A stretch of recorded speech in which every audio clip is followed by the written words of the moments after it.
welcome back YouTubers to my channel of An Everyday Life of an Aspie. If you're not following me right now, if you haven't come onto my channel, basically and this is your first time, I'll just briefly say I'm AspieAnswersAll, and I'm here to address certain concerns or matters that has touched my heart right now to share with you, or be it whatever it may be it what I'm sharing right now, for example, these mental health series of different disorders that I want to address to you all basically. And I also feel that in my heart also to share every other thing that has been on my mind, be it whatever it may be, my life journey with Asperger's syndrome and the like, or basically just everyday topics that people may struggle on my other channel, which is the Beauty from Ashes. Even though it's in the same playlist as this channel, I humbly apologise, even though maybe I should restart over, I'm not sure, but part of me feels this to leave it as is, since all that hard work will probably go to waste. But in all further ado though, I congratulate for the ones that are out there first timers to come on my channel. Hopefully you don't feel that I am sounding pushy or whatnot. I'm not here to judge or criticise anyone in that matter of speaking, because I'm here to support not just probably, like I said to myself, people in that autistic community, but I'm hoping to reach out further to people that may have these mental health disorders that I feel to address with you all, so that hopefully we can connect together one way or another basically. So in all further ado, if you have been following so far, hopefully you're enjoying these series, and thanks for watching. So this one is based on the BPD series, or the borderline personality disorder. So bear in mind that if you hear the BPD abbreviated down, this is how you're going to know about it. It's basically all about the, about the borderline personality disorder. And so far now I'm up to basically part 8B, basically setting healthy boundaries with a borderline loved one, or just your friends or family, whoever it may be. As we know, there are some effective ways to go about it, but then again, we need to make sure it counteracts and fits into the lifestyle of the person that is suffering from this ailment or disorder, so that hopefully it will become a healthy relationship for both of us, with or without it. However, how I feel as though to help a loved one with BPD or any other disorder, we can help them to hopefully gain control over their behaviours, regardless what it may be, to set and enforce some healthy limits and boundaries, of what can be, dealt with and what can't be. However, setting limits can help our loved ones, family, friends or whoever better deal with the outside world, where schools, work and the legal system, for example, all set and enforce strict limits and guidelines and rules and whatever else in place, sort of thing, of what is and what isn't acceptable, however, for the behaviours that is in place. Establishing boundaries in our relationships as well can replace the chaos and instability of basically our current situation with the behaviour. When both parties, however, honour the boundaries, you'll be able to build a sense of trust, respect and every other mutual feelings between your loved one and yourself, which is the key ingredients for any meaningful relationship to build from the concrete up. Setting boundaries is not a magic fix, however, for a relationship though. In fact, things may initially get worse before they get better. As I said, there's no magic cure for most of these disorders. All we can do is try to manage as best as we can in our everyday lives, no matter what it may be. The person with BPD fears rejection in a sense of to any perceived slight.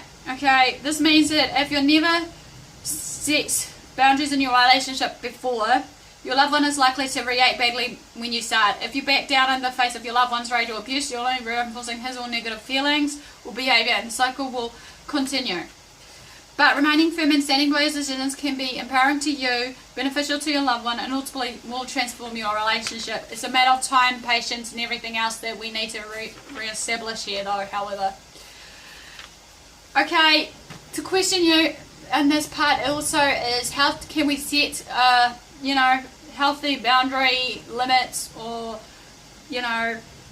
what have you, for our loved one and for ourselves. Okay, as I said before, communicating with someone with bipolar disorder basically is important, because obviously no matter how it is, we need to keep the communication line open, obviously, for any disorder.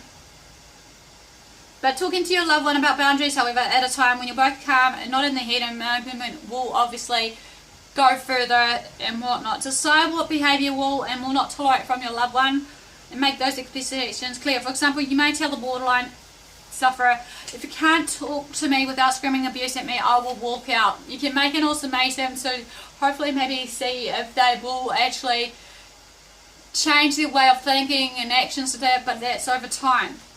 Okay, there's a few steps and guidelines here, maybe just of the how to, as I said, how to set and reinforce these. So I would like to address them to you all right now. So number one is when setting limits, it can help calmly reassure the person with BPD by saying something like, I love you and I want our relationship to work, but I can't handle the stress caused by your behaviour. I need to make this change for me, as well as hopefully maybe you can do it for you.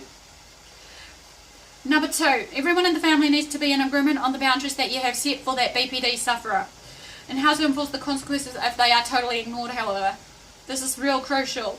Number three, think of setting boundaries as a process around a single event. Instead of hitting your loved one with a long list of boundaries all at once, introduce them gradually, one or two at a time.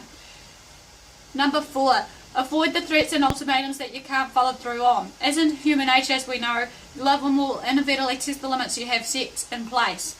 If you relent and don't enforce these kind of behaviours and consequences, your loved one will know he or she has, of these boundaries is meaningless, and the negative behaviour of theirs will continue. Ultimatums are a last resort though, however, and then again you may have to be prepared to follow it through if it has to happen, because obviously, as we know in certain relationships, when we feel that enough is enough, we need to not look after ourselves. It's okay to walk away for a while and actually basically go for it, Number five, don't tolerate abusive behaviour from the BPD sufferer. All that goes for any, sort of relationship, be it, if we've got a narcissist in our, relationship or anything, we need to be aware to look after ourselves, however. No one should have to put up with verbal abuse or physical abuse.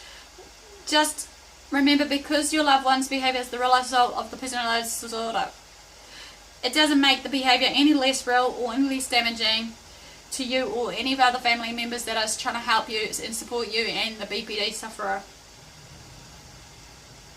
Last but not least, I think is, if I'm right, is don't enable by protecting the person with BPD from the consequences of his or her own actions.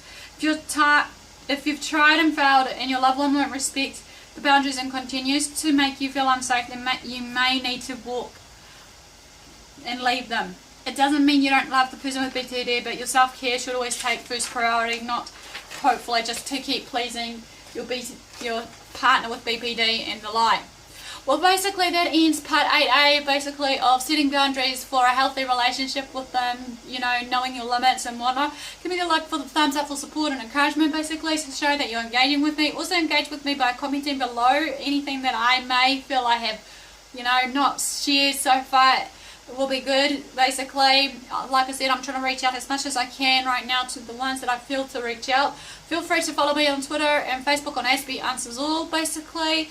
Feel free also to subscribe, so hopefully maybe I can do weekly updates of what I've been up to, hopefully soon, as well as whatever else I can feel right now to share. So in order for the do, basically, love what you do what you love, take care of yourself, love yourself before you love others, put yourself first if you need to, if you have this situation that you're going through right now with a loved one with BPD sort of thing. Thanks for watching, thanks for your support, and I'll see you all again soon.